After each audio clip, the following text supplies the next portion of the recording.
kita Yesus Kristus. Mari kita bangkit berdiri bersama. Kita akan persiapkan seluruh hati dan hidup kita untuk pagi hari ini kita boleh beribadah kepada Tuhan. Kita akan mengambil waktu teduh di hadapan Tuhan.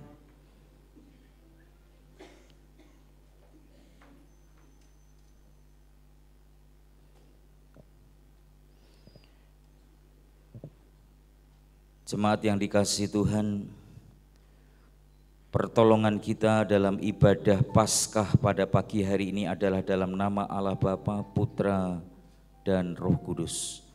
Turunlah atas kita sekalian kasih, karunia, dan damai sejahtera dari Allah Tritunggal. Amin.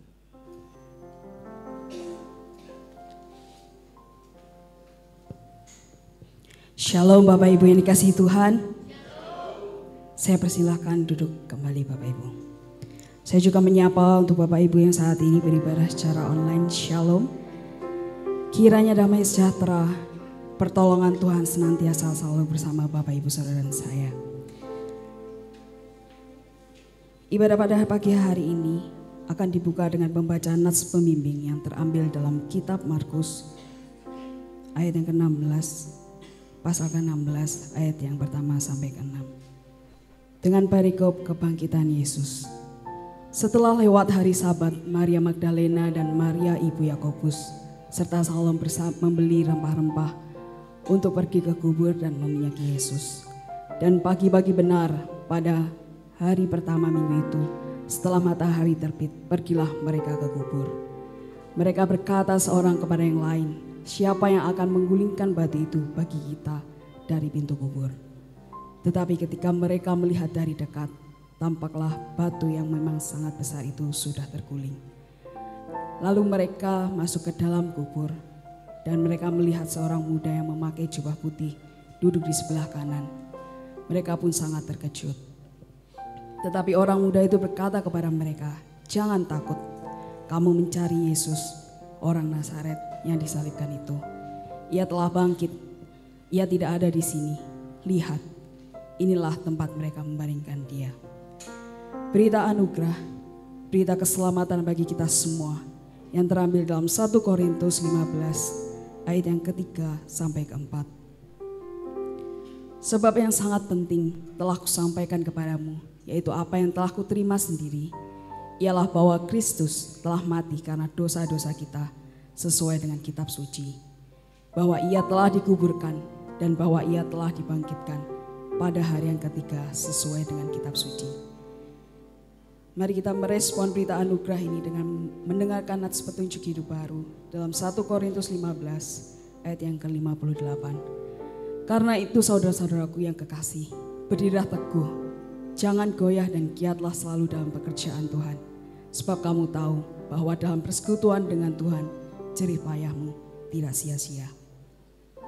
Bersyukur kita boleh disegarkan oleh nats-nats yang kita boleh dengarkan hari ini. Mari Bapak Ibu kita persiapkan hati kita di hadapan Tuhan. Kita mau merasakan hadirat Tuhan pada pagi hari ini. Karena darahnya yang tercurah untuk setiap kita. Mari dengan kesungguhan hati kita naikkan pujian syukur sembah kita di hadapan Tuhan. Dia Yesus telah mati bagiku. Dia Tuhan selamatkan jiwaku. Bagi Dia pujianku tak dapat ku balas kasih-Nya.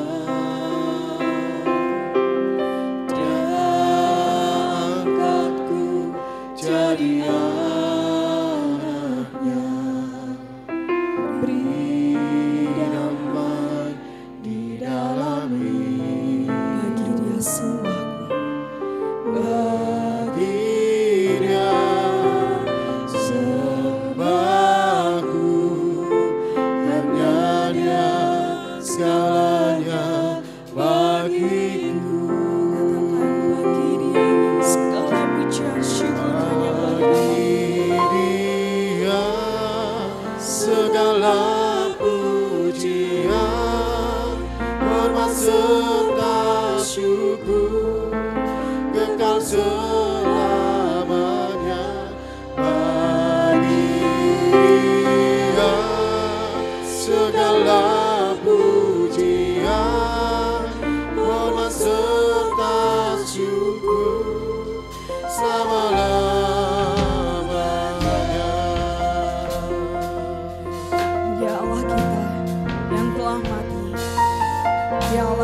selamatkan jiwa kami. Yesus telah mati bagiku. Ya Tuhan, selamatkan jiwaku. Bagi Dia pujianku, tak dapat ku balas kasih-Nya. Dia angkat kami jadi anak. Dia angkatku jadi anaknya. Berdamai di dalam Dia. Katakan bagi Dia. Bagi Dia sebabku, hanya Dia segalanya bagiku. Bagi Dia segala pujian, hormat serta syukur, kekal selamanya. Bagi Dia segala pujian, hormat serta syukur, selama-lamanya.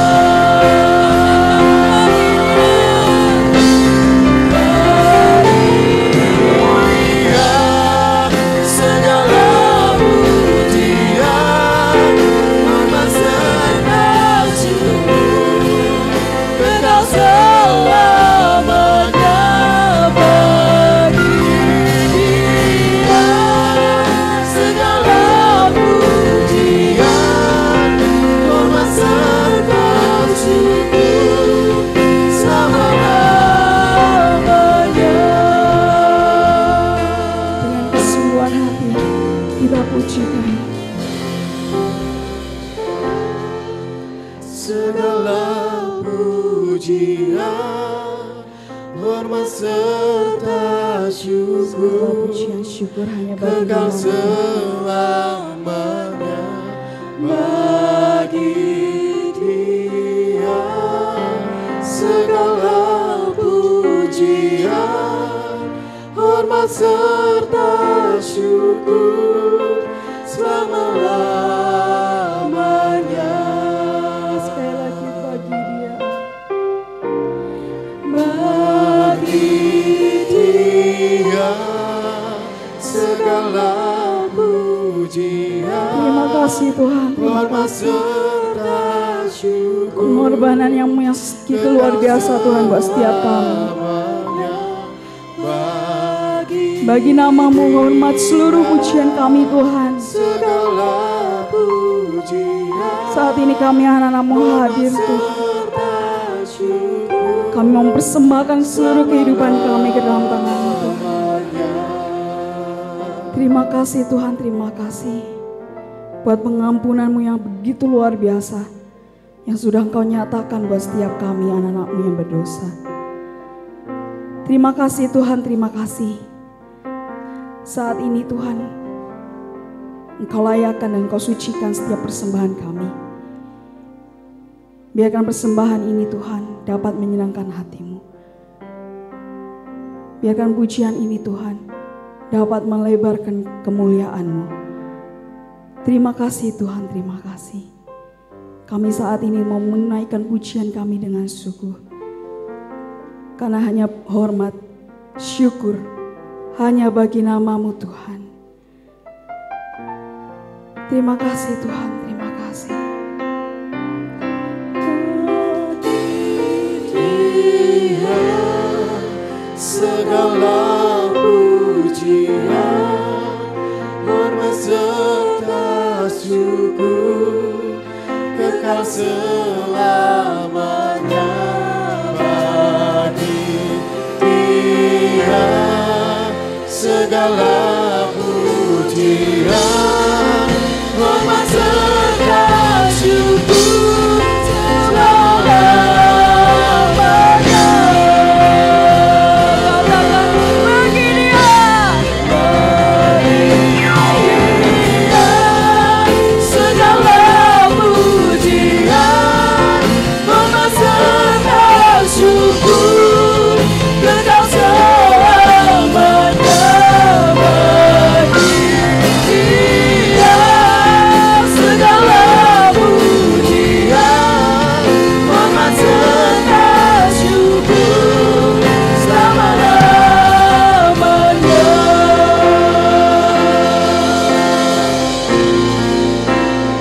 Haleluya, puji nama Tuhan. Sorak-sorai bagi nama Tuhan. Bersyukur Bapak Ibu hari ini kita boleh merasakan kasih Tuhan. Kita boleh merasakan kebangkitannya, pengorbanan yang luar biasa bagi setiap kita. Mari Bapak Ibu, saya mengundang untuk kita semua bangkit berdiri. Kita menaikkan syukur kita di hadapan Tuhan. Katakan bersama-sama Bapak Ibu. Allah bangkit, bersoraklah.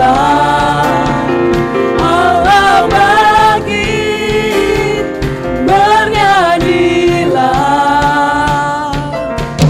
Musuh dikalahkan, umatnya dibebaskan. Allah dahsyat di tempat kudusnya. Sebentar Bapak Ibu, saya rindu untuk mendengar suara dan teriakan Bapak Ibu pada pagi hari ini. Saya kasih interupsi ya Bapak Ibu. Ketika ada kata bersoraklah, Bapak Ibu mengatakan hey dengan yang keras. Bisa ya Bapak Ibu ya? Kita coba ya Bapak Ibu ya. Mari kita bersama-sama. Allah Bangkit, bersoraklah.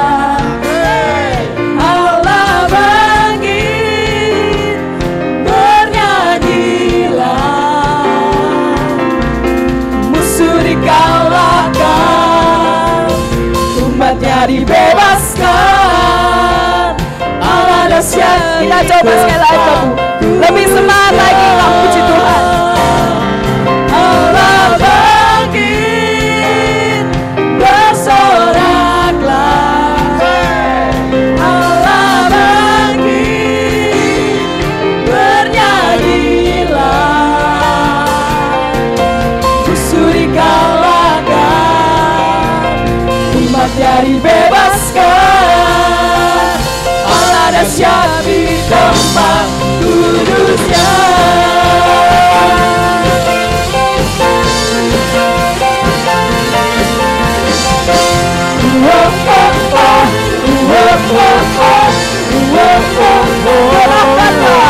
Gerakkanlah kekuatanmu ya Allah. Tunjukkanlah kuasamu ya Tuhan. Serahkan musuhmu, Serahkan musuhmu. selamatkan umatmu Tuhan. Allah dahsyat di tempat kudusnya. Allah bangkit, Bersorak Bapak Ibu. bersoraklah. Allah bangkit, bernyanyilah. Musuh dikalahkan, umatnya dibebaskan.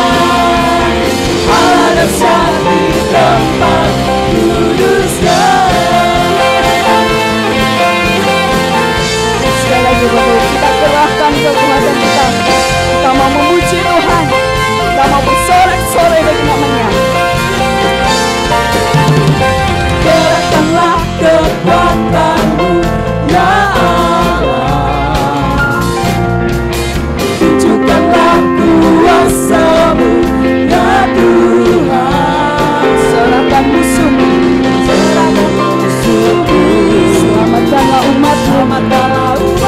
Katakan Allah dahsyat. Allah dahsyat di tempat kudusnya.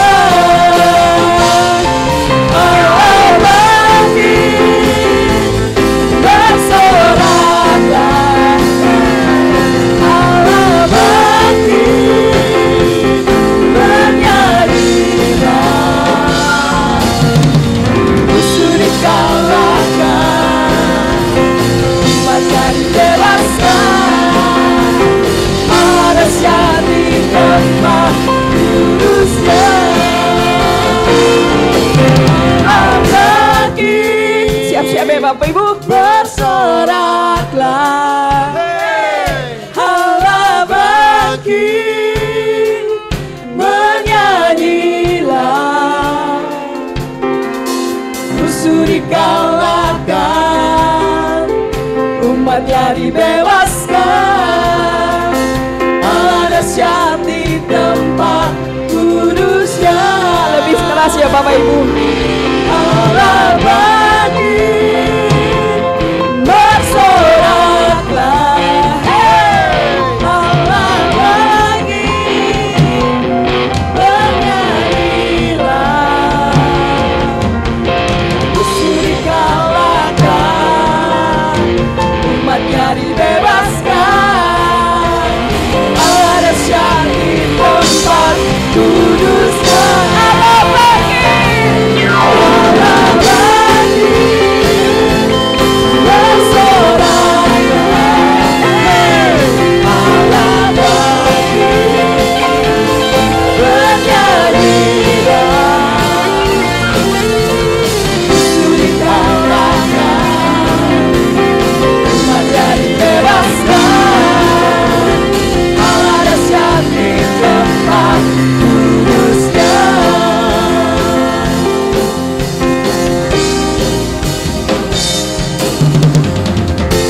Wah, ah, ah. Wah, ah, ah. Wah, ah, ah.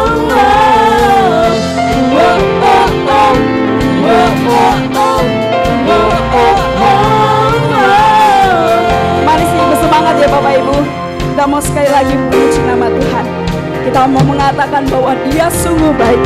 Dia sangat baik untuk setiap kita.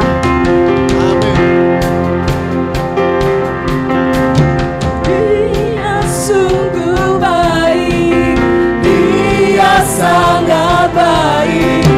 Yesus, Dia baik bagiku. Dia sungguh baik, Dia sangat baik. Yesus, Dia baik bagiku.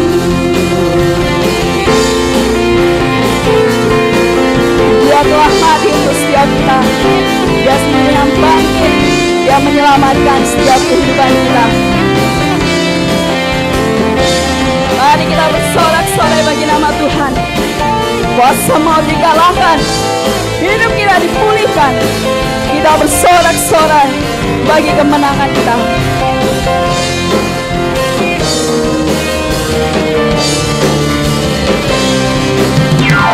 Dia mati bagiku, Dia bangkit bagiku. Tuhan Allah penyelamatku. Kuasa maut dikalahkan, hidupku dipulihkan. Ya Tuhan Allah kemenanganku. Dia sungguh baik, Dia sungguh baik, Dia sangat baik. Yesus, Dia baik bagiku. Dia sungguh baik, Dia sangat baik.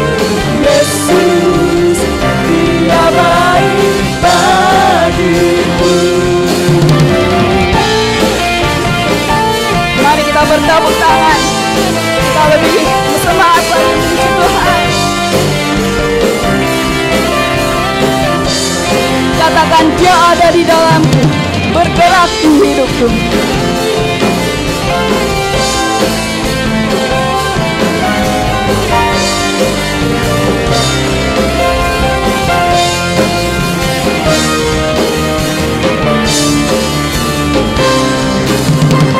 Dia ada di dalamku, bergerak di hidupku. Ya Tuhan Allah kekuatanku.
Haleluya.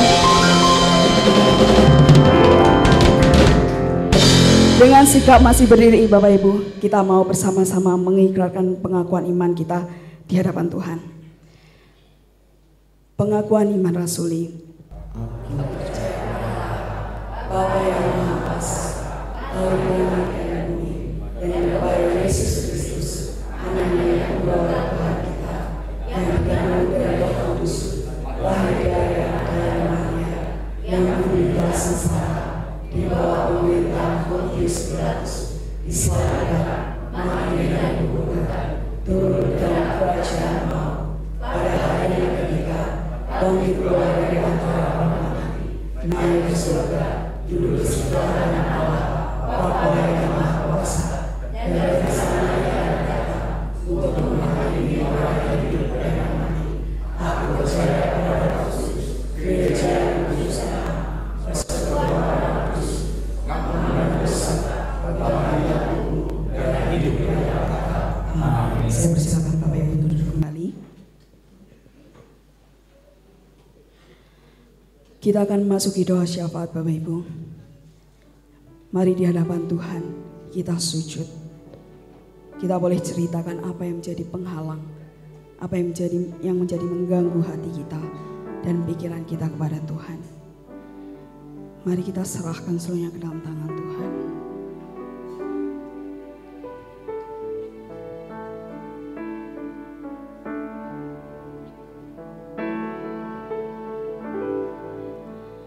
Betapa besar kasih pengampunan-Mu Tuhan, tak Kau pandang hina hati yang hancur.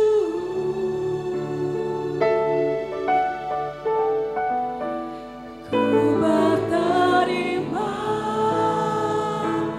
kasih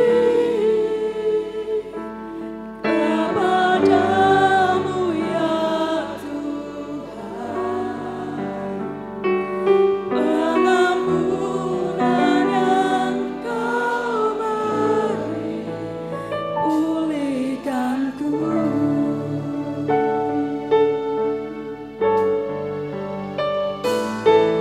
Sejauh timur dari barat, Engkau membuang dosaku. Tiada Kau ingat lagi pelanggaranku.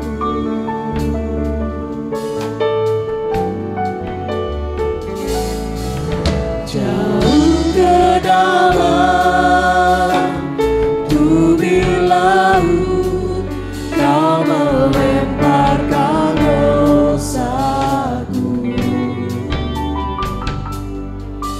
Tiada Kau perhitungkan kesalahanmu. Katakan betapa besar, betapa besar kasih pengampunan-Mu Tuhan, tak Kau pandang hina hati yang hancur.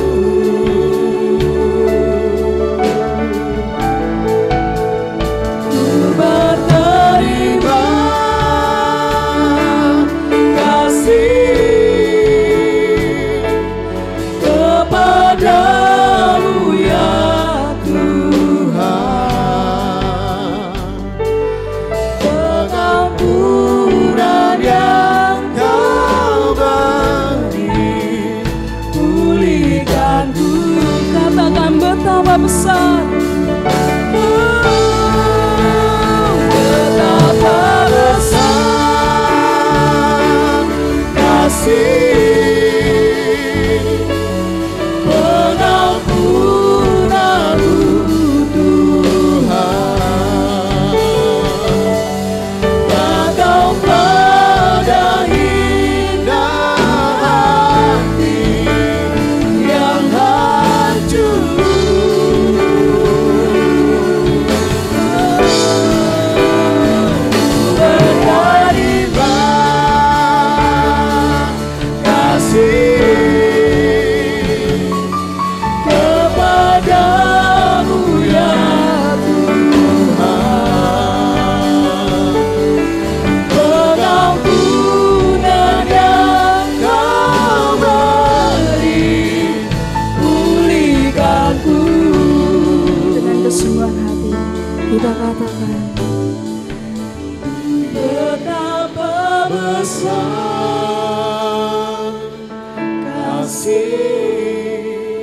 begitu besar pengorbananmu Tuhan.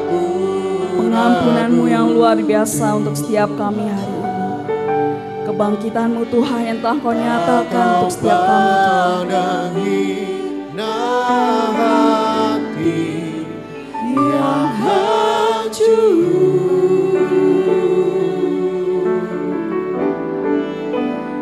ku berterima kasih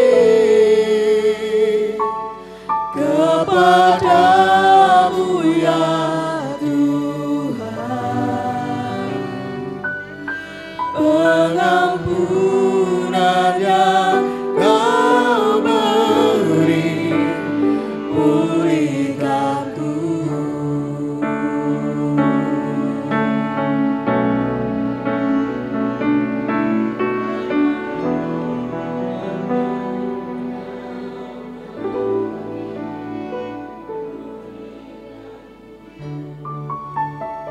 Tidak henti-hentinya kami mengucap syukur di hadapan-Mu Bapa. Di tengah-tengah keberdosaan kami, Engkau hadir ke dalam dunia ini. Engkau rela meninggalkan tahta suci-Mu dan mati di atas kayu salib. Dan pada hari yang ketiga Engkau bangkit. Bukti bahwa Engkau menang atas maut. Sehingga kami dibebaskan. Kami tidak menjadi budak dosa. Tapi kami menjadi orang-orang yang merdeka di dalam Kristus. Hari ini kami berdoa di hadapan Tuhan. Kiranya Engkau yang senantiasa memberkati setiap kami. Engkau memulihkan kami. Engkau memberikan kelegaan bagi setiap kami. Tuhan, kami rindu Tuhan yang terus berotoritas atas setiap kehidupan kami. Kami berdoa menyerahkan jemaat-Mu di tempat ini. Engkau yang menolong mereka. Mereka yang sedang bergumul dalam sakit penyakit. Mereka yang sedang bergumul di dalam hubungan rumah tangga. Mereka yang sedang bergumul dalam usaha dan pekerjaan. Kami percaya bahwa Allah mendatangkan kebaikan bagi setiap mereka. Berdoa untuk gereja-Mu. Lawatan Tuhan terjadi bagi gereja kami. Engkau yang terus memberkati. Gereja ini boleh menjadi berkat bagi banyak orang di sekitar kami. Berikan kesehatian bagi setiap anak-anak-Mu yang menyerahkan diri untuk melayani Engkau. Tuhan tuntun dan berikan hikmat bagi setiap mereka. Kami juga berdoa menyerahkan untuk bangsa dan negara kami. Tuhan memberkati pemerintahan yang ada. Tuhan melawat negeri ini. Tuhan yang terus berkarya bagi negeri kami. Nama Yesus dipermuliakan di negeri ini. Terima kasih Tuhan. Kami percaya bahwa Engkau mendengar seruan doa kami. Dan Engkau akan menjawab sesuai dengan waktu dan rencana Tuhan. Kami serahkan doa kami ke dalam tangan-Mu yang mengajar kami berdoa. Bapa kami yang di surga, dikuduskanlah nama-Mu, datanglah kerajaan-Mu, jadilah kehendak-Mu di bumi seperti di surga. Berikanlah kami pada hari ini makanan kami yang secukupnya, dan ampunilah kami akan kesalahan kami, seperti kami juga mengampuni orang yang bersalah kepada kami. Dan janganlah membawa kami ke dalam pencobaan, tetapi lepaskanlah kami daripada yang jahat. Karena Engkaulah yang punya kerajaan dan kuasa dan kemuliaan sampai selama-lamanya. Amin.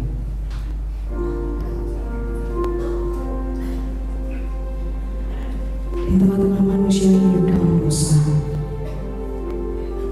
Allah hadir rela mengorbankan dirinya. Dia mengosongkan tahta sucinya menjadi rupa yang sama dengan manusia. Dia menyembuhkan banyak orang, mengadakan tanda dan mukjizat. Bahkan dia rela mengorbankan nyawanya disiksa dan dihina. Bahkan dia telah mati di kayu salib untuk menebus setiap dosa dan pelanggaran kita. Namun pada hari yang ketiga, dia bangkit. Dia menandakan bahwa ia telah menang atas maut. Dia menyatakan dirinya kepada kita semua, kepada murid-muridnya, bahwa dia telah bangkit, dia telah menang, dan dia telah hidup.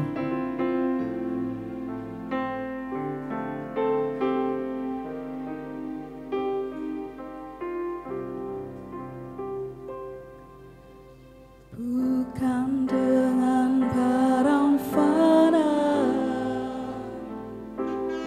kau membayar dosaku, dengan darah yang mahal, tiada noda dan celah. Dengan emas perak kau menebus diri. Karena kayu salib Tuhan menandakan bahwa penebusan dosa dan pelanggaran manusia. Setiap bunga-bunga yang tertancap menandakan bahwa setiap komitmen kita sebagai anak manusia menaruh dosa-dosa yang telah kita lakukan, dan kita tidak mau terbelenggu dalam dosa yang sama, bahkan membawa hidup kita lebih baik lagi, menjadi pribadi lepas pribadi yang lebih berarti dan tidak sia-sia. Semuanya sia-sia. Kayu salib Tuhan banget berarti buat setiap kita yang percaya.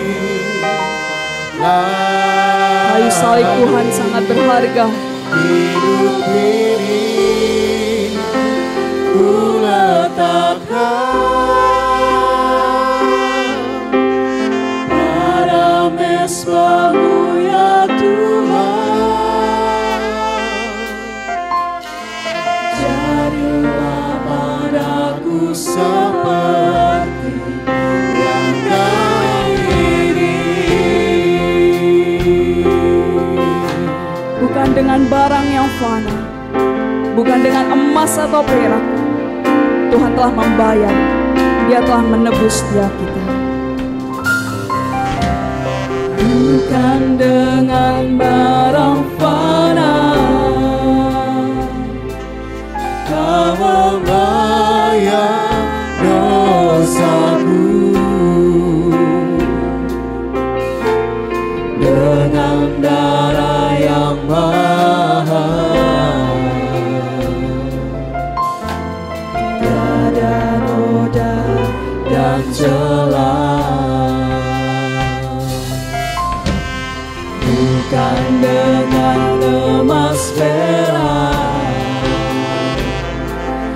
kau menebus diriku, Oleh segenap kasih, oleh segenap serta pengorbananmu Tuhan. Terima kasih. dan pengorbananmu, ku telah mati dan tinggalkan cara hidupku yang lama. Semuanya sia-sia dan tak berarti.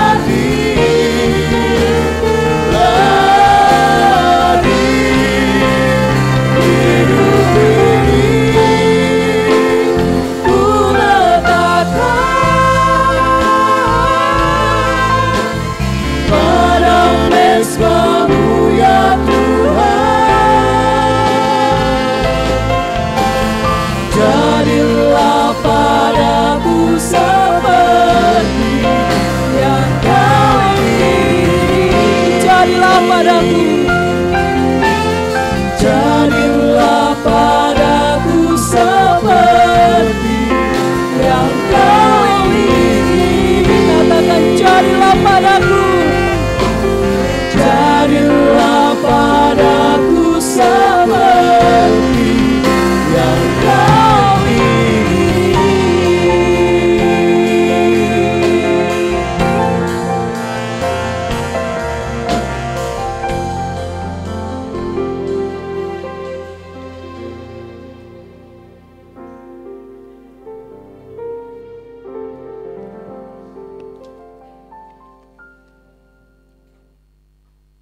Tuhan, kami bersyukur dan berterima kasih.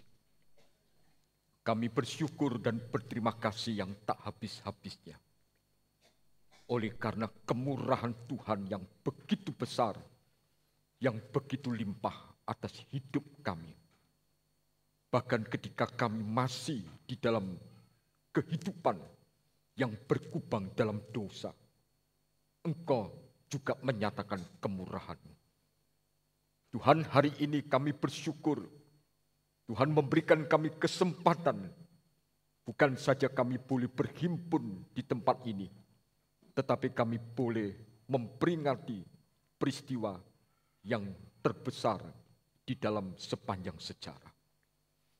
Hadirlah Tuhan dan sapalah kami dengan sabda-Mu.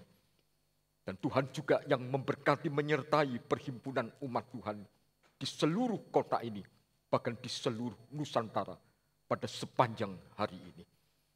Terima kasih Tuhan, kami pertaruhkan waktu sejenak di depan ini kepada Engkau. Dalam nama Tuhan Yesus Kristus, penebus dan juru selamat kami berdoa. Amin. Sebelum hari ini, khotbah terakhir saya adalah di tahun 2019.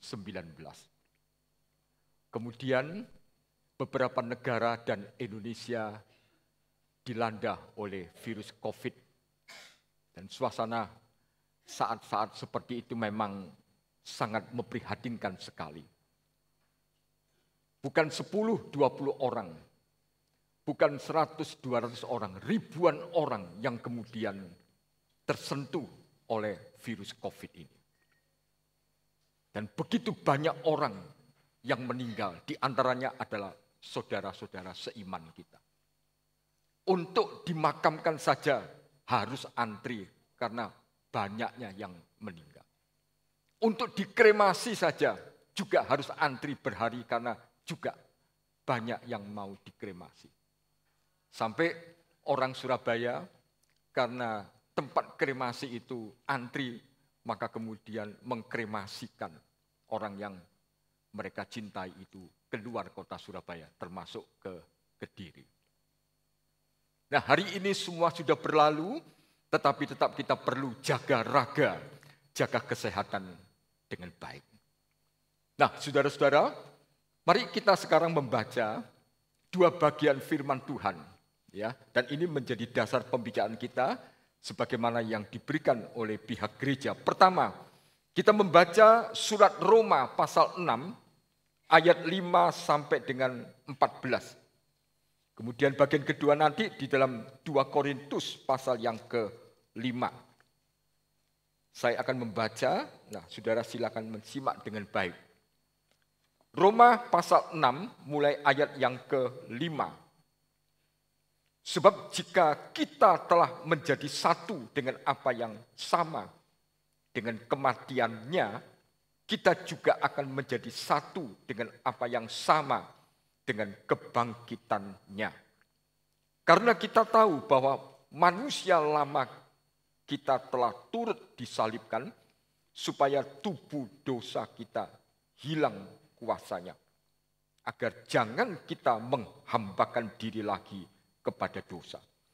Sebab siapa yang telah mati, ia telah bebas dari dosa. Jadi jika kita telah mati dengan Kristus, kita percaya bahwa kita akan hidup juga dengan Dia. Karena kita tahu bahwa Kristus sesudah Ia bangkit dari antara orang mati, tidak mati lagi. Maut tidak berkuasa lagi atas Dia. Sebab kematiannya adalah kematian terhadap dosa, satu kali dan untuk selama-lamanya. Dan kehidupannya adalah kehidupan bagi Allah.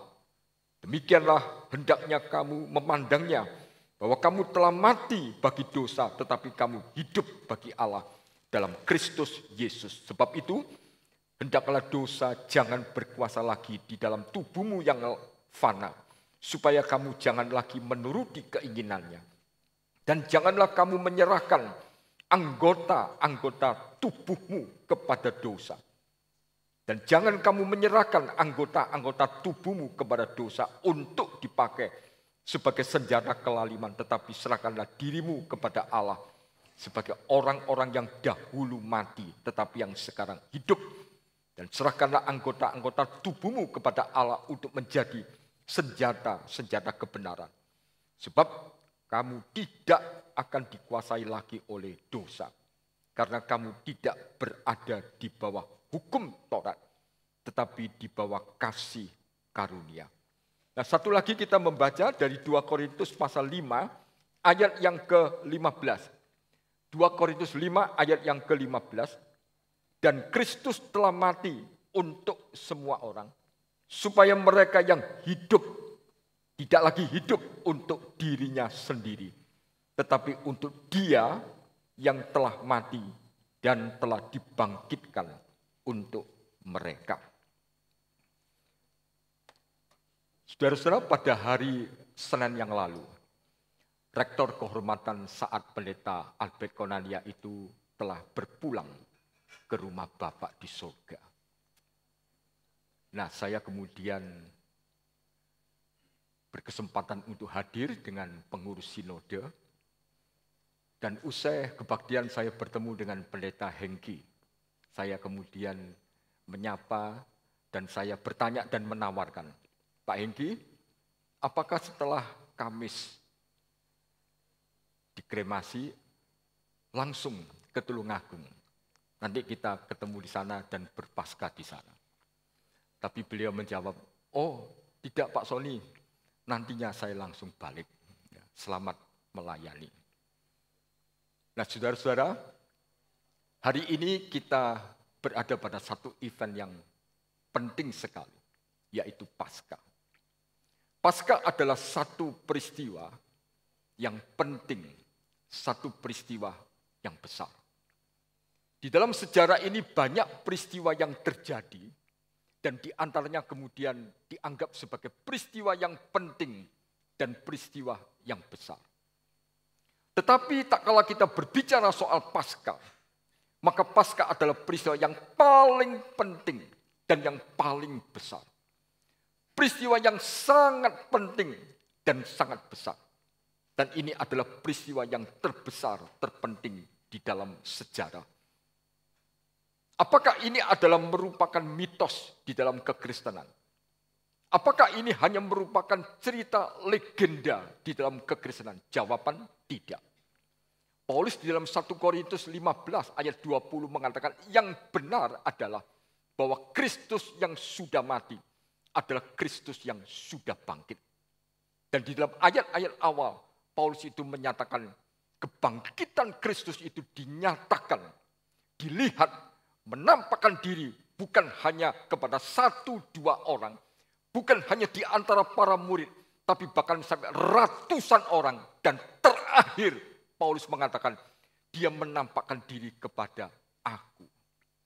Orang yang paling hina, karena aku adalah penganiaya jemaat pada waktu yang dulu.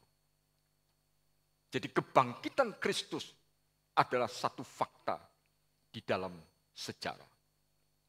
Saudara-saudara, peristiwa Paskah mesti kita pahami dengan utuh.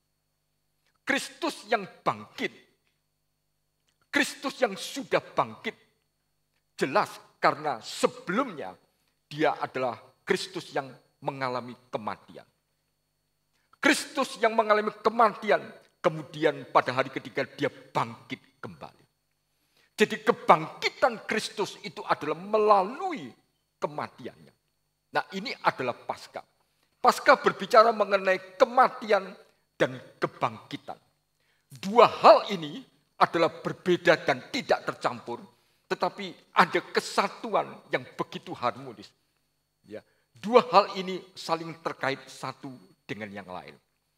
Maka jikalau tidak ada kematian, berarti tidak ada kebangkitan. Kalau Kristus mati dan tidak bangkit, berarti juga tidak ada Paskah. Maka Paskah itu berbicara mengenai kematian dan kebangkitan. Dua hal ini berbeda, tetapi berkait satu dengan yang lain. Nah, orang kemudian mengajukan pertanyaan, apakah itu mungkin terjadi?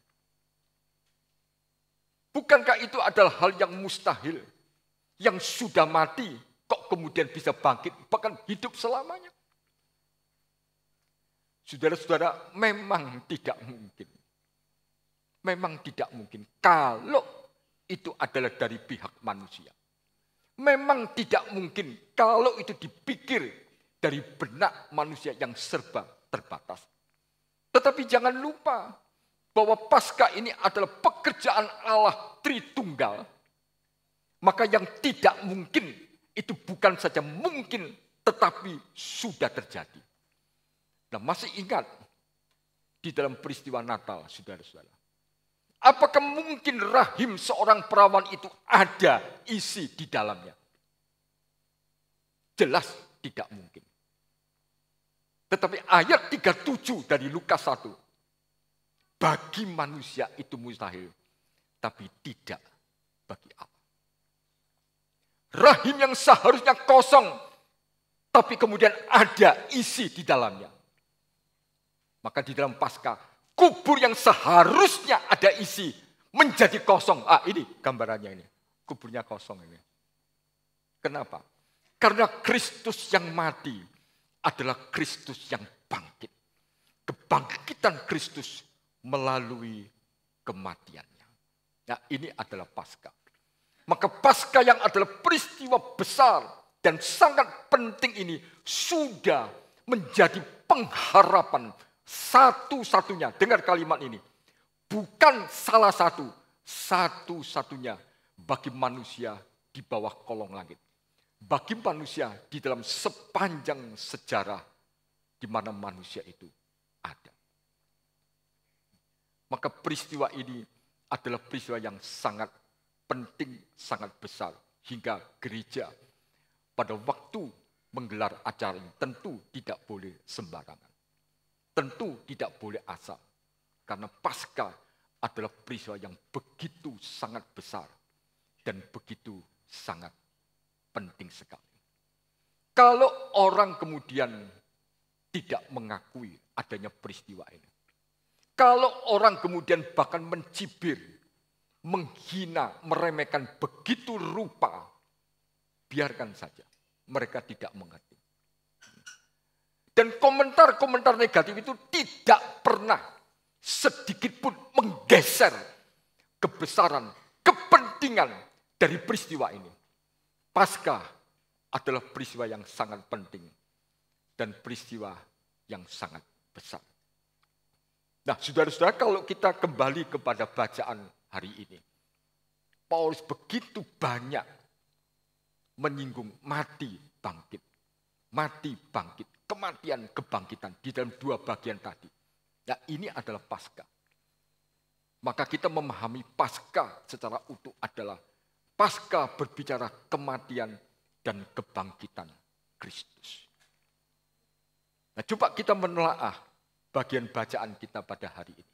Yang pertama, saudara-saudara, kalau kita memperhatikan ayat 6 dan 7, di sana dinyatakan ada istilah manusia lama.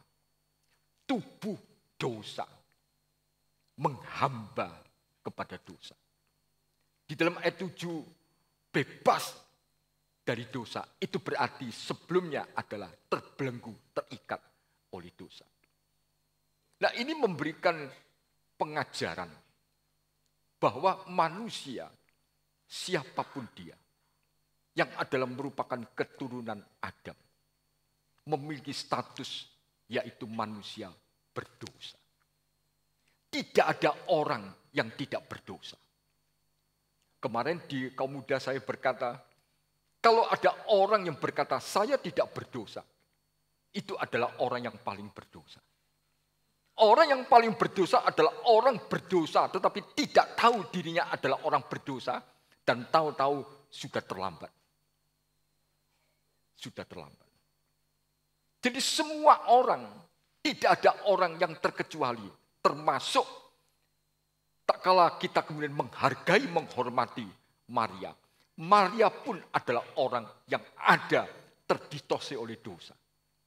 Maka Maria berkata di dalam Injil Lukas, jiwaku memuliakan Allah dan hatiku bersuka cita karena Allah juru selamat. Mengapa dia membutuhkan keselamatan? Mengapa hatinya bersuka cita, jiwanya memuliakan Allah yang memberikan keselamatan kepadanya? Karena dia sadar dia juga adalah orang yang berdosa dan tidak berbeda dengan yang lain. Apakah ada anak bayi yang lahir itu adalah tidak ada dosanya? Bagaikan kertas yang putih, tidak ada sedikit pun noda yang hitam. Jawaban tidak. Alkitab tidak mengajar semacam itu. Pemazmur berkata, aku dilahirkan di dalam kesalahan karena aku dikandung di dalam dosa. Mengapa dia bisa dikandung di dalam dosa? Karena yang mengandung adalah orang berdosa. Nah coba urut terus, nanti akan sampai kepada Adam. Tadi saya mengatakan, di dalam Adam, semua orang adalah keturunan Adam, maka manusia itu statusnya adalah manusia berdosa. Kenapa? Karena Adam yang menjadi perwakilan dari semua orang adalah orang yang sudah jatuh di dalam dosa. Kesalahan siapa? Apakah kesalahan Allah? Sama sekali tidak. Kesalahan siapa? Kesalahan dirinya sendiri. Harusnya dia itu adalah memberikan peduli kepada Allah.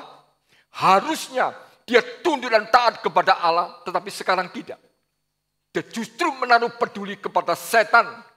Dia justru tunduk dan taat kepadanya. Maka dia kemudian jatuh ke bawah.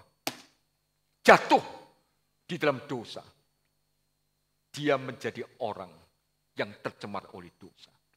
Maka seluruh yang diwakili, semua orang di dalam sepanjang sejarah adalah orang yang juga ikut jatuh di dalamnya.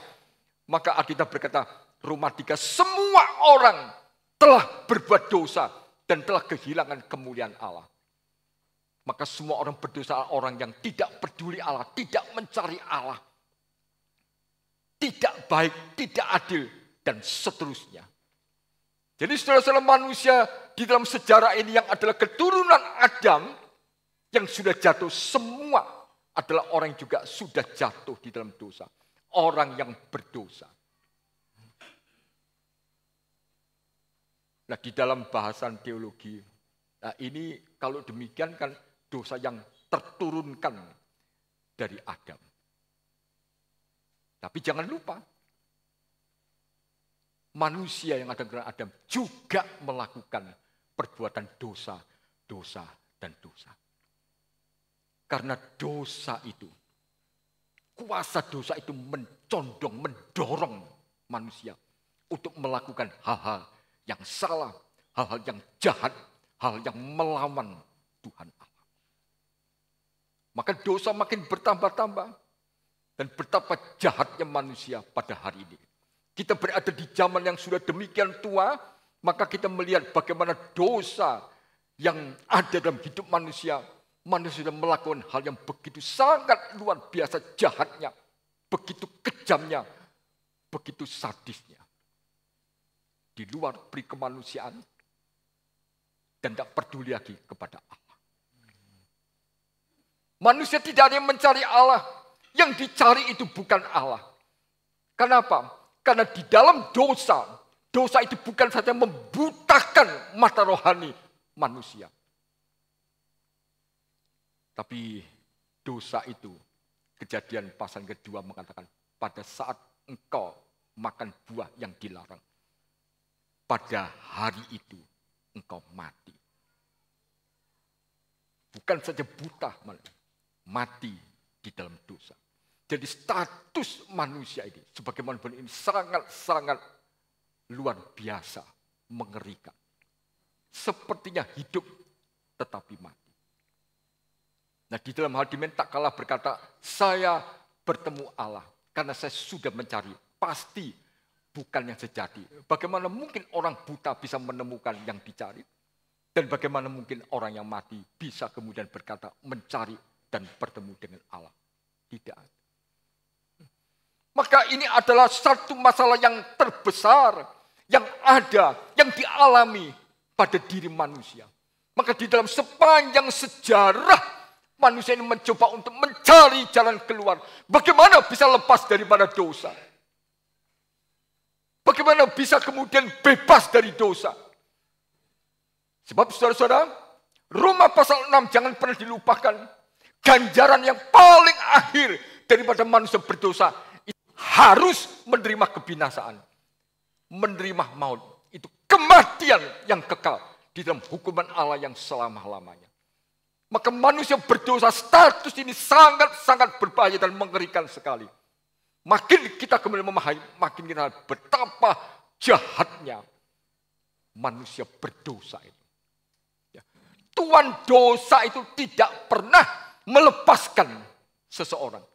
Dia mengikat dengan erat, dia membelenggu sampai kepada kebinasaan. Tidak ada orang yang bisa lepas. Tapi dalam sepanjang sejarah, orang memang mencari jalan keluar, mencari solusi. Di antaranya adalah melalui agama. Di antaranya adalah melalui kepercayaan yang beragam. Tapi apakah itu bisa menjadi jalan keluar? Jawaban tidak pernah bisa. Justru dengan makin getol untuk beragama, untuk menjaga kepercayaan, semakin memberitahu pertama, dia adalah orang berdosa. Maka melakukan itu. Kedua, dia melakukan itu terus sampai mau mati dan mati. Tetap belum selesai. Tetap belum tuntas. Paling banter hanya berkata semoga ada hasil. Tapi orang semoga statusnya tetap adalah orang berdosa. Maka ganjaran yang paling akhir itu harus kepada kebinasaan. Maka saudara-saudara, manusia berdosa itu tidak ada harapan untuk masa depan yang cerah. Dan tidak ada orang yang bisa melepaskan diri daripada dosa. Lantas orang kalau demikian saya mulai sekarang bertobat sungguh-sungguh.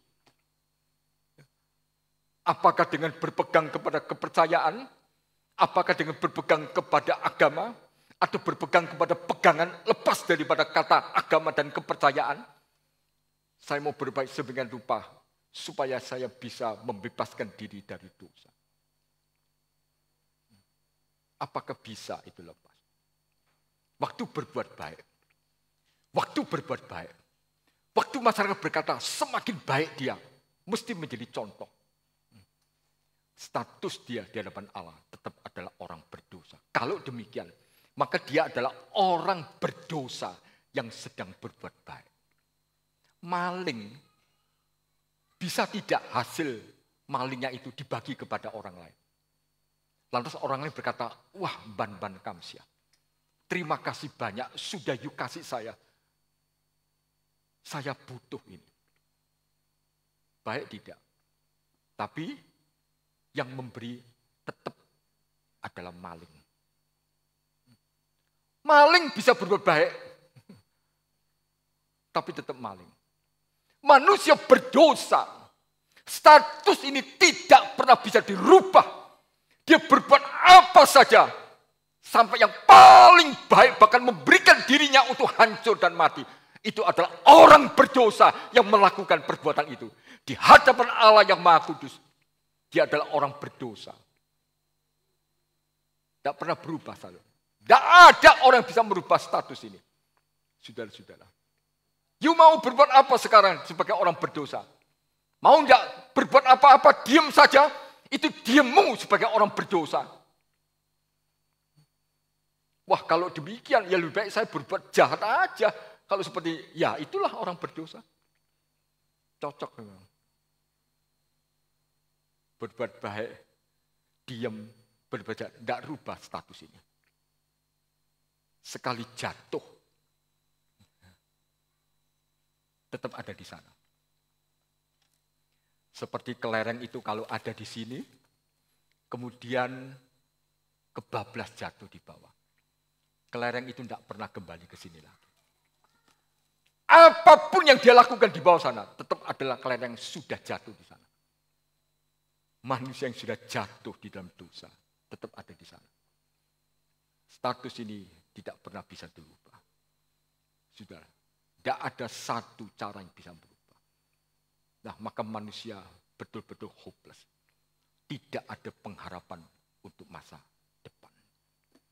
Ya, maka Paulus itu mengatakan, celakalah aku, manusia yang syarat dengan dosa ini. Siapa bisa melepaskan aku dari tubuh maut ini? Paulus mengatakan demikian. Bukankah Paulus adalah seorang yang beragama dan luar biasa keagamaannya? Begitu getol di dalam agamanya. Sampai yang dilakukan yang jahat pun itu dianggap bagian daripada agamanya. Tapi Paulus berkata, celakalah aku manusia ini. Siapa bisa melepaskan aku dari tubuh maut ini? Siapa yang bisa? Tidak ada satu pun yang bisa. Sampai di sini sekarang kita coba pindah. Kalau memang tidak ada yang bisa melepaskan diri, tidak ada satu tokoh agama pun yang bisa melepaskan diri dan melepaskan orang lain. Apakah memang sudah tidak ada jalan keluar? Nah, bacaan hari ini memberitahu kepada kita. Hanya satu yang bisa kasih jalan keluar. Kembali kepada Allah. Pencipta segalanya. Yang juga menciptakan manusia berdasarkan gambarnya itu. Apakah Allah mau kasih jalan keluar? Atau tidak? Dan kita tidak punya hak untuk menuntut. Kita hanya bisa menerima ganjaran dari perbuatan salah dan dosa kita. Nah, bacaan ini memberitahu Allah itu memberikan jalan keluar melalui dan di dalam Kristus Yesus. Allah itu memberikan dirinya melalui Kristus datang di dalam sejarah dan melakukan karya keselamatan. Itu Paskah. Maka dia harus mati. Tidak untuk selamanya. Kalau Kristus mati dan tidak bangkit, juga tidak ada harapan bagi kita. Dan kalau Kristus mati dan tidak bangkit, dia betul-betul gagal dan kalah total. Dan itu berarti runtuh kekristenan. Tidak beda dengan yang lain. Maka Paulus berkata, jikalau Kristus tidak bangkit, sia-sia kepercayaanmu. Kamu masih tinggal di dalam dosamu. Lupa dosa itu adalah kebinasaan. Itu adalah maut. Tapi Kristus yang mati adalah Kristus yang bangkit. Di dalam kematiannya dia yang tidak berdosa. Sekarang harus memikul beban dosa kita. Bahkan tadi dalam pengakuan iman asli. Dia sampai kemudian masuk ke dalam kerajaan maut. Maka melalui kematian dan kebangkitan Paskah. Itu memberikan jalan keluar. Karena itu membebaskan kita dari ikatan belenggu dosa. Itu dicantum dalam ayat 10. Dan juga ayat yang ke-9 dari surat Roma 6. Bahkan meterai maut itu pun sudah dihancurkan oleh kematian dan kebangkitan Kristus. Jadi saudara-saudara, kematian Kristus itu bukan merupakan kekalahan. Kecuali dia tidak bangkit. Dan kebangkitannya memproklamasikan kemenangannya. Puji syukur kepada Allah. Bersyukur kepada Allah. Yang memberikan jalan keluar. Satu-satunya. Orang berkata, mosok jalan keluar kok mek satu. Allah kan bisa bikin banyak. Kenapa hanya bikin satu? Pepatah itu berkata banyak jalan lain ke Roma. Tidak satu. Orang yang suka protes ini menunjukkan dirinya orang yang berdosa. Karena satu jalan itu cukup. Dan jangan lupa yang punya surga itu bukan kita, tetapi adalah Allah. Dan Allah buka satu pintu, buka satu jalan. Cukup, bahkan lebih dari cukup. Tidak usah protes. Itu harus diterima. Ya. Kristuslah pengharapan dunia. Paskah itu memberikan pengharapan satu-satunya. Bagi orang yang tidak ada pengharapan. Maka kita patut bersyukur dan berterima kasih kepadanya. Peristiwa Paskah bukan peristiwa dadaan. Setelah melihat manusia jatuh dalam dosa, semua ikut jatuh. Lantas Allah harus mendadak memikirkan caranya. Bagaimana untuk menolong umatnya? Ini bahasa Injil Matius ini. Bagaimana menolong manusia yang dia berkenan? Ini adalah istilah dari bahasa Injil Lukas. Tetapi Paskah ini telah dipikirkan di dalam kesepakatan Tritunggal di dalam kekekalan. Yang kemudian diwujudkan di dalam sejarah pada waktunya. Maka surat Galatia menulis, setelah tiba waktunya, maka Allah mengutus anaknya. Kemudian melakukan pelayanan sampai kepada Golgota. Dan itu pelayanan yang sempurna. Maka di atas salib Kristus berkata, it is finished. Sudah selesai. Sudah sempurna. Dan bukti sudah selesai, sudah sempurna. Dia bangkit, tidak terus. Tidak ada satu tokoh agama yang pernah mati dan bangkit, hidup kembali selamanya. Satu-satunya, hanya Kristus saja. Mana mungkin pribadi satu orang bisa kemudian memberikan dampak, yaitu pengampunan dosa bagi orang percaya. Dan begitu banyak orang bisa kemudian dapat pengampunan. Bisa. Karena Kristus adalah Allah yang menjadi manusia tanpa kehilangan kealahannya. Sehingga dia satu pribadi dengan dua natur, ilahi dan kemanusiaannya. Maka dia kemudian bisa menebus mati dan bangkit. Satu-satunya dia. Wah, ini sulit dimengerti. Nah, sejak awal saya sudah bilang tadi. Paskah ini memang sulit terselami. Ini pekerjaan Allah Tritunggal. Nah, sekarang kita patut bersyukur dan berterima kasih. Dan kemudian saudara-saudara, tak kala kita hari ini mengaku dengan jujur, saya adalah orang Kristen. Saudara mesti ingat, itu adalah kemurahan Tuhan yang memberlakukan Paskah itu di dalam hidup saudara. Ya. Maka kita ini, kalau sudah jadi orang Kristen, mulai ayat 11 tadi sampai 14, ditambah 2 Korintus pasal 5. Kita ini yang mati bersama dengan Kristus dan bangkit bersama Dia. Maka hidup kita ini bukan milik kita lagi. 2 Korintus tadi mengatakan hidup ini milik Dia yang sudah mati dan bangkit.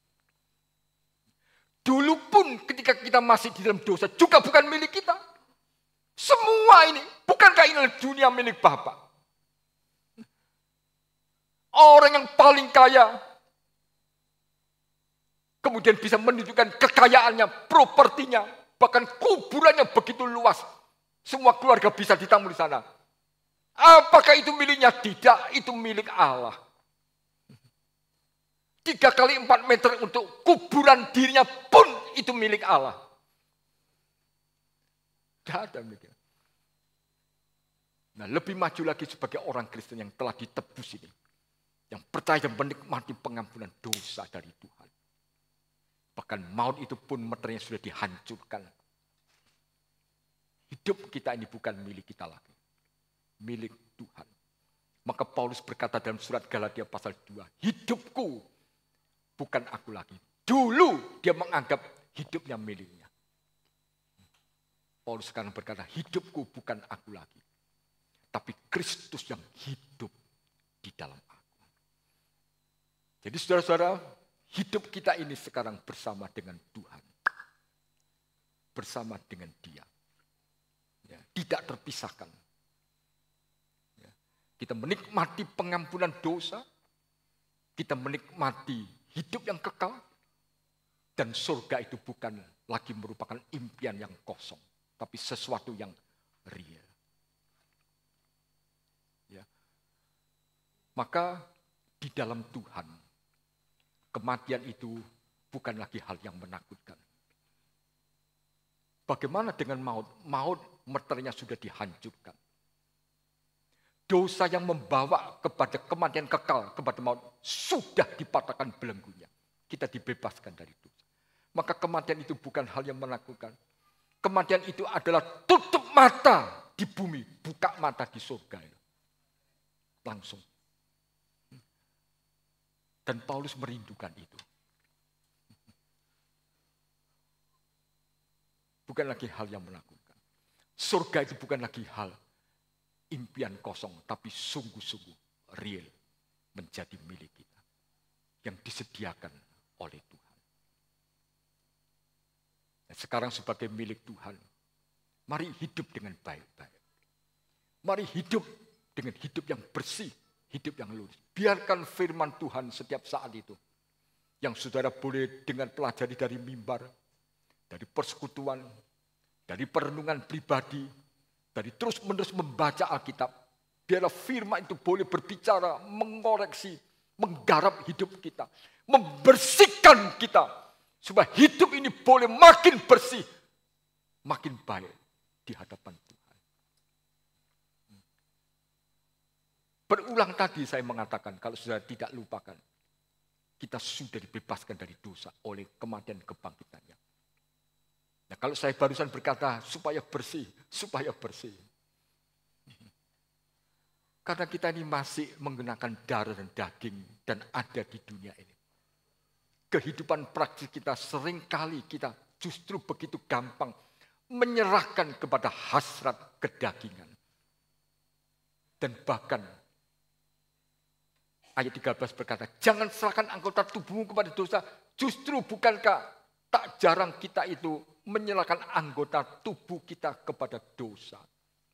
Saat seperti ini, kita bersalah, kita berdosa. Sekalipun bukan dosa yang membawa kepada maut. Tapi dosa yang kita berbuat dalam hidup praktis kita ini merusak kesaksian. Kalau orang Kristen kemudian mencuri uang perusahaan dan masuk di penjara. Silakan, memang ada gedung gereja untuk kebaktian. Tapi bagaimana kata masyarakat? Jarene Kristen, lah kok sampai mencuri sampai kemudian masuk penjara. Ini merusak kesaksian. Jadi kita ini masih sering jatuh. Namun karena kita orang kaya, Roh Kudus mengingatkan itu. Bahkan sebelum jatuh, Roh Kudus yang bersama kita selama-lamanya. Dengar ini. Yang tidak pernah meninggalkan kita barang kurang dari 1 detik pun. Dia sudah mengingat, jangan berbuat dosa. Nah, kita yang tidak mau dengar, Kak Popo, mau mek sedikit aja. Akhirnya kita jatuh. Mendukakan Roh Kudus. Acap kali kita demikian. Hidup praktik kita seringkali jatuh. Tapi kemudian kita sadar. Karena Roh Kudus menyadarkan.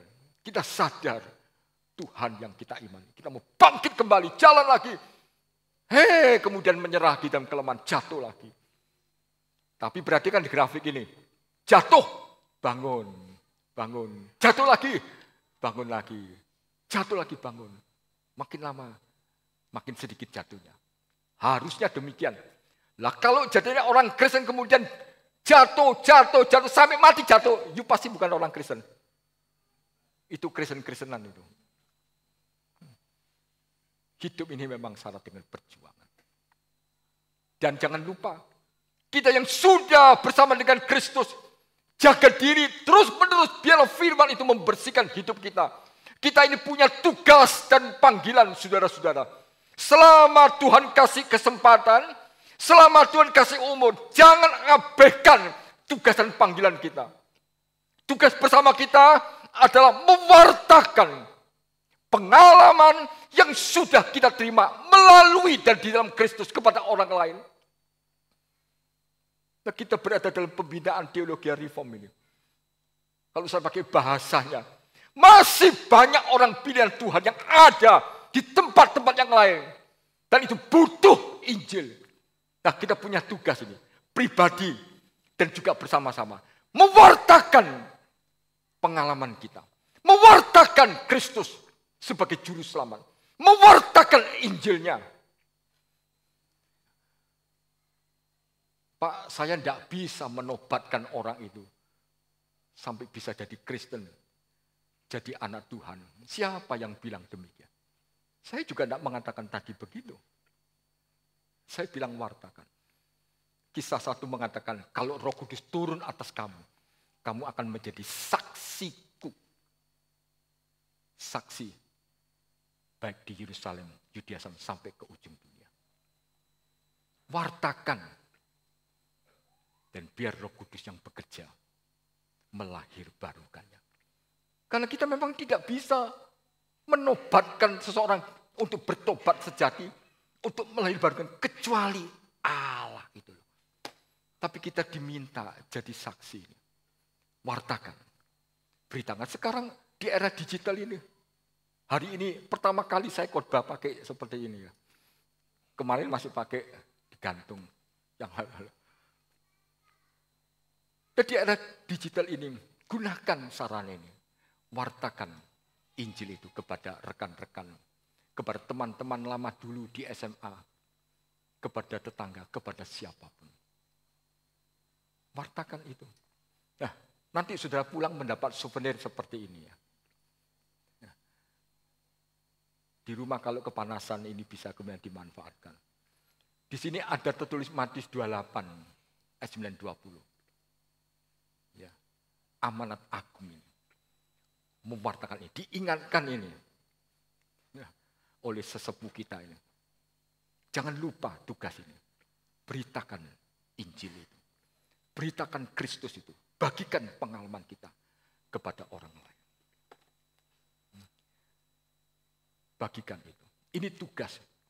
Jadi selagi kita diberi kesempatan, jangan abaikan tugas ini. Dan panggilan Tuhan bagi kita masing-masing berbeda. Tidak semua orang dipanggil sebagai seorang pendeta. Tidak semua orang dipanggil sebagai seorang dokter.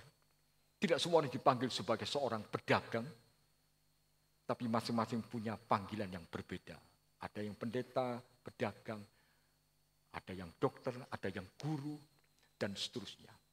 Panggilan itu perlu kita garap dengan baik-baik. Ya, supaya melalui semua itu, kita boleh menjadi berkat dan dipakai oleh Tuhan. Ya. Kalau jadi dokter yang baik. Bukan dokter yang mata duitan. Ya. Jadi dokter yang baik. Dokter Kristen yang baik. Ya. Kita punya tugas dan panggilan. Digarap. Digarap dengan baik. Dan pada akhirnya, berapapun Tuhan kasih waktu kepada kita, mari kita memanfaatkan dan jangan diabaikan. Kapanpun Tuhan memanggil kita, kita akan menerima panggilan yang manis itu. Meninggalkan semua yang berakhiran ku, istriku, orang tuaku, hobiku, rumahku, propertiku, hartaku, kukuku yang lain. Dan kita boleh kemudian pulang ke rumah Bapa yang di surga. Jangan abaikan waktu yang ada. Di dalam gereja ada acara emeritasi, itu adalah dalam bahasa yang umum pensiun dari seorang hamba Tuhan. Itu adalah penghargaan yang diberikan oleh gereja setelah sekian lama melayani atau di dalam usia yang cukup. Lantas setelah emeritasi, apakah kemudian hanya eng-eng budalo saja? Hanya ngelencer sana, ngelencer sini, makan, minum begitu saja? Atau kemudian, sekarang sudah emeritus lebih santai. Ini tidak boleh seperti ini.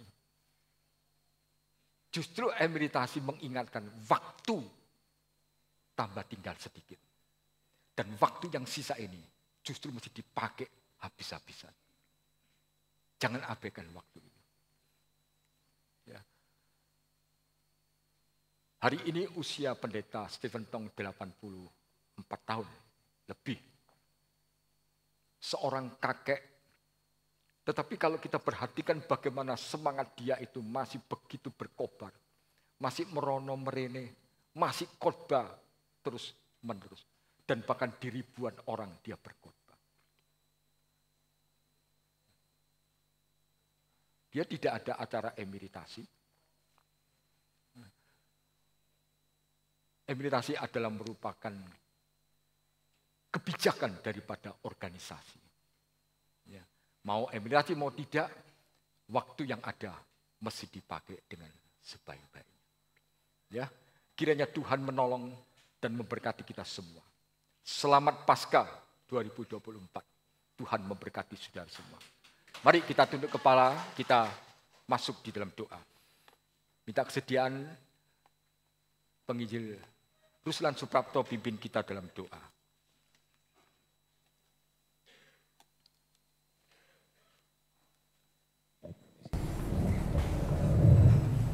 Mari kita berdoa.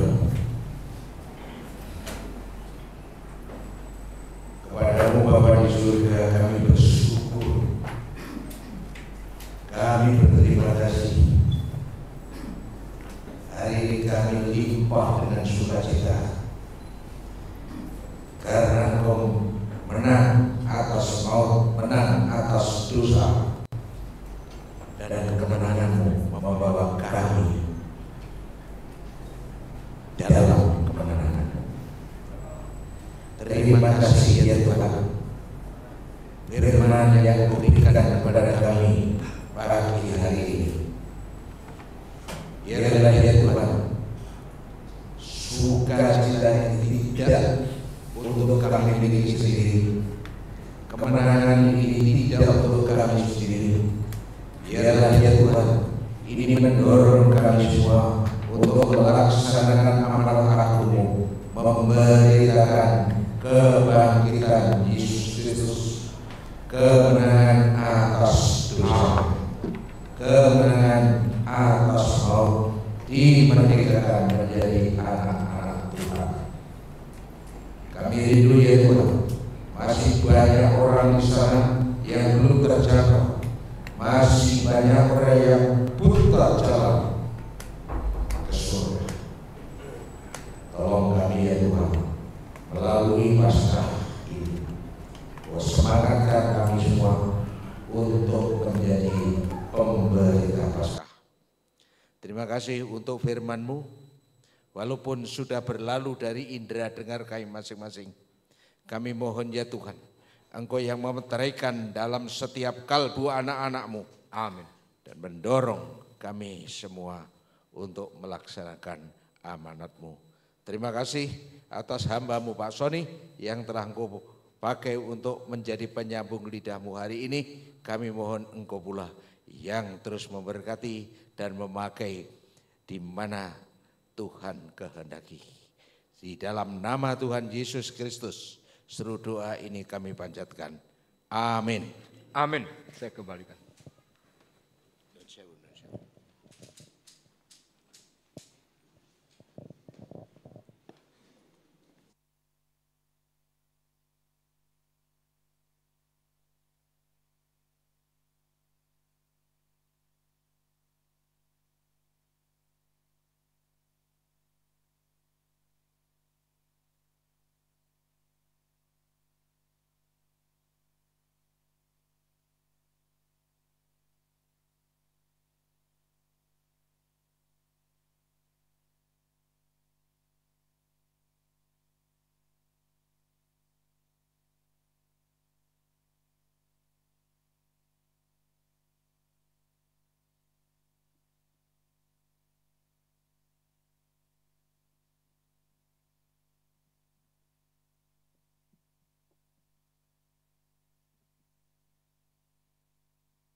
Selamat pagi Bapak Ibu semuanya.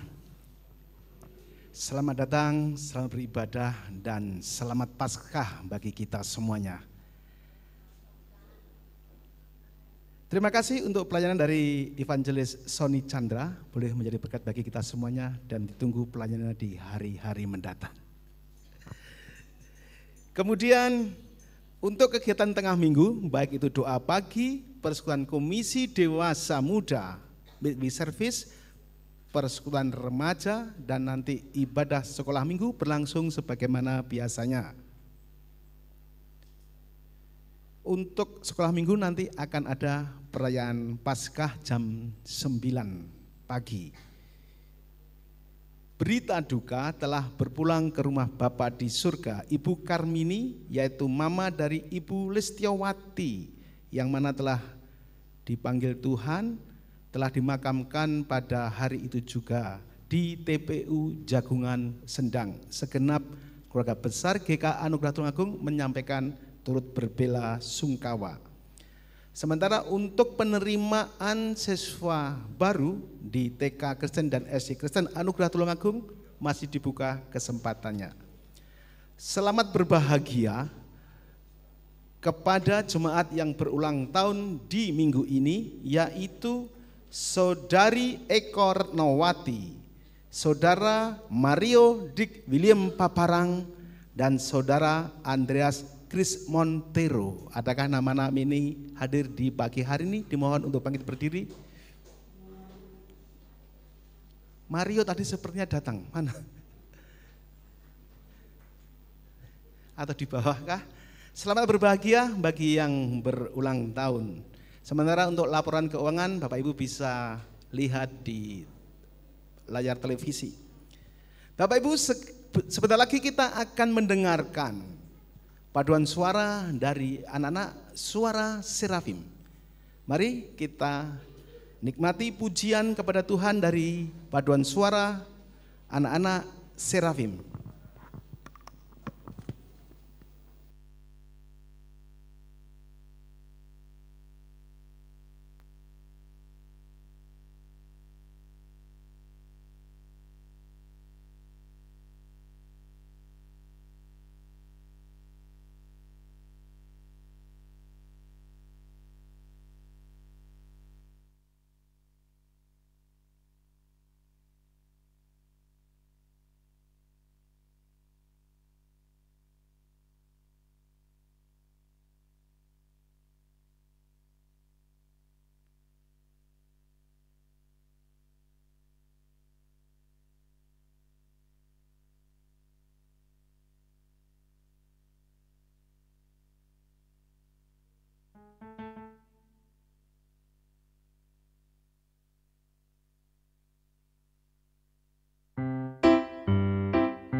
Puji nama Tuhan, kita telah mendengarkan pujian dari Kor, Nafiri, dan Serafim. Dan kita juga sudah mendengarkan firman Tuhan. Tiba waktunya kita akan memberikan yang terbaik, ungkapan ucapan syukur kita atas berkat yang sudah Tuhan beri dalam kehidupan kita. Mari kita pujikan sebab Dia hidup.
Anak Allah, Yesus namanya.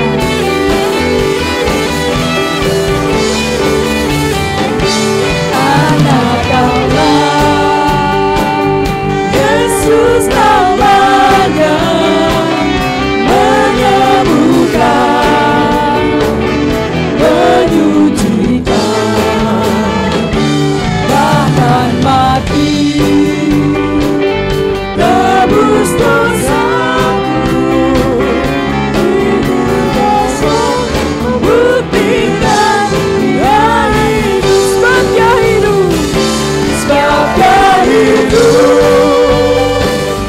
Ada hari esok, sebab Dia hidup.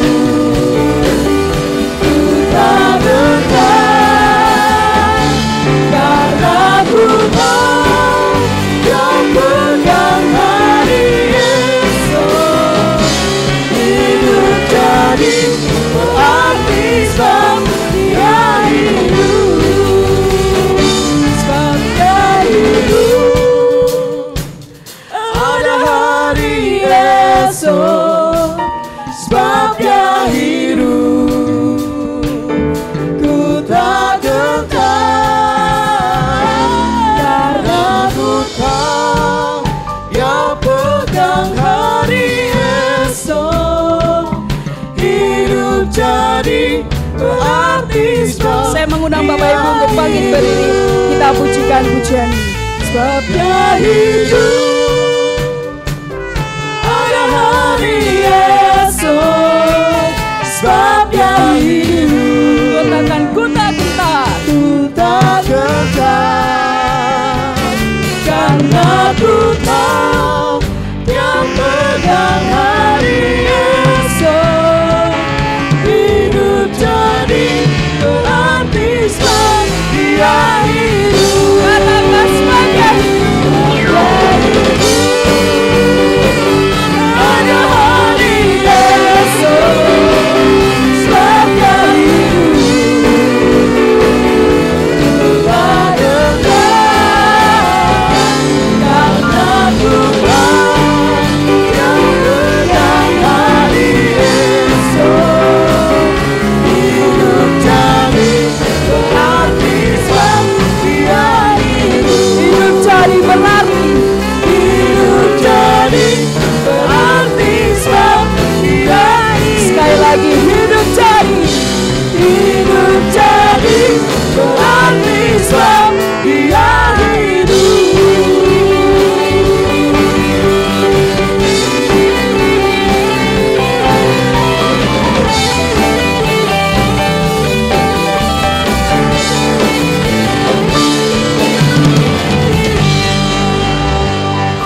Mari kita masuk di dalam doa. Tuhan Yesus Allah yang baik, kami mengucap syukur Tuhan untuk pagi hari ini, di mana Tuhan telah memberkati menyertai ibadah kami pada pagi hari ini. Hingga sampai saat ini, semua hanya karena kemurahan Tuhan. Terima kasih ya Tuhan, dan bagi ini juga Tuhan kami telah bersama-sama memberikan korban persembahan.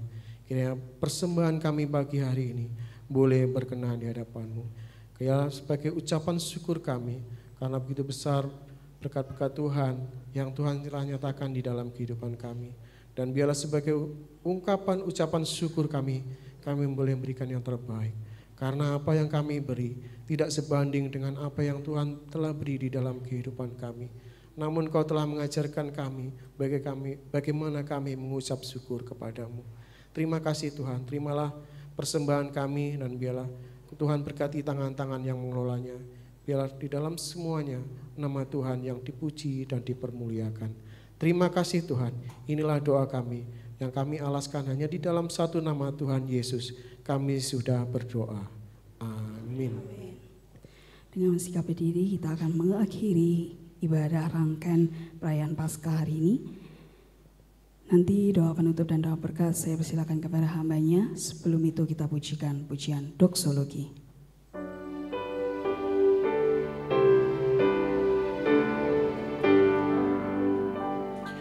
Puji Allah Bapa Putra, puji Allah Roh Kudus, ketiganya yang esa, pohon selamat sumber berkah.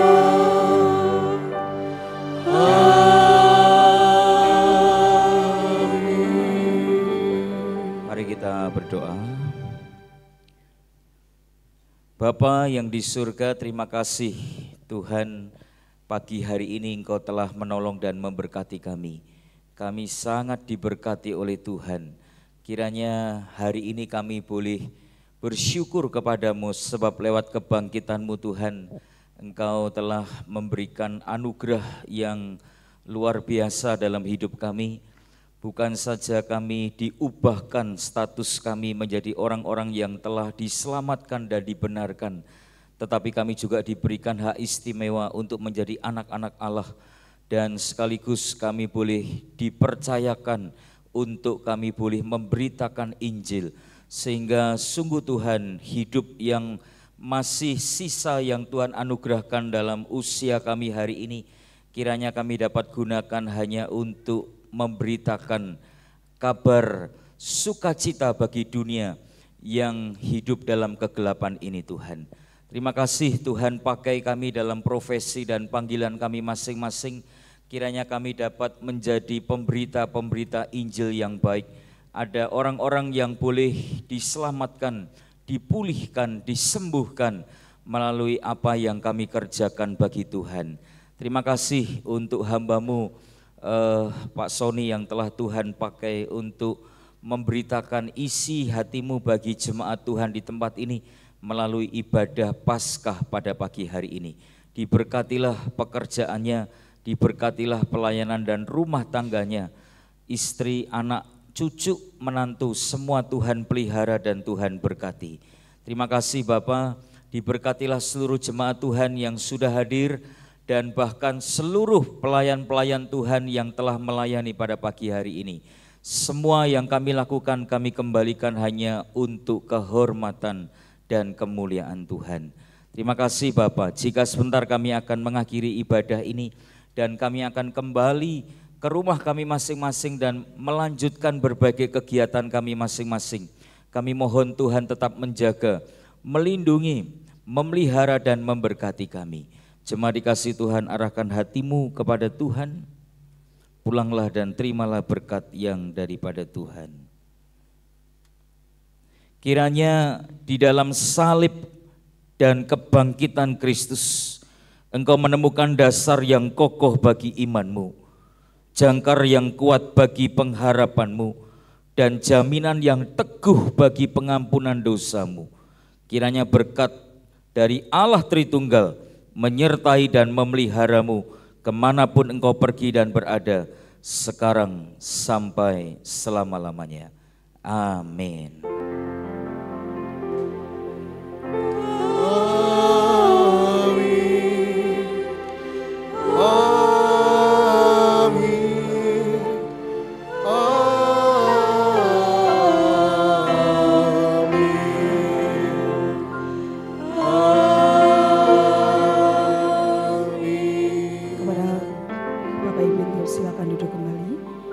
Ibadah telah selesai, silakan mengambil saat teduh.